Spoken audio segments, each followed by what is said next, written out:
ଯାହାର ନିଜର କହିଲେ କେହି ନାହିଁ ତା ପାଇଁ ସରକାରଙ୍କ 100 ଯୋଜନା ବି ସାତ ସପନ। ଇଏ ହେଉଛନ୍ତି ଗଞ୍ଜାମ ଜିଲ୍ଲା ପାତ୍ରପୁର ବ୍ଲକର 70 ବର୍ଷର ଚୈତନ୍ୟ ସବର। ସ୍ତ୍ରୀ ନିଖୋଜ, ପୁଅର ବି ମୃତ୍ୟୁ ହୋଇସାରିଛି। ସଂସାର କହିଲେ କେବଳ ଦୁଇଟି ଗାଈ ଗୋରୁ। ଦୀର୍ଘ 30 ବର୍ଷ ହେବ ଏକ ଭଙ୍ଗା କୁଡ଼ିଆରେ ଖରା ବର୍ଷା ଶୀତ ସହି ପଡ଼ି ରହିଛନ୍ତି ଏହି ଅସହାୟ ବୃଦ୍ଧ ଜଣକ। ସରକାରୀ ସହାୟତା ନାମରେ ମିଳୁଛି ମାସକୁ କେବଳ 5 କେଜି ଚାଉଳ।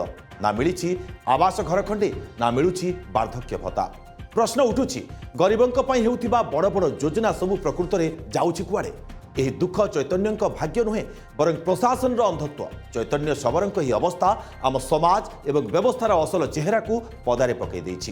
ଯଦି ପ୍ରକୃତ ଗରିବ ଓ ଅସହାୟ ଲୋକଙ୍କ ପାଖରେ ସରକାରୀ ଯୋଜନା ପହଞ୍ଚି ପାରୁନାହିଁ, ତେବେ ଏହି ଯୋଜନା ସବୁ କାହା ପାଇଁ?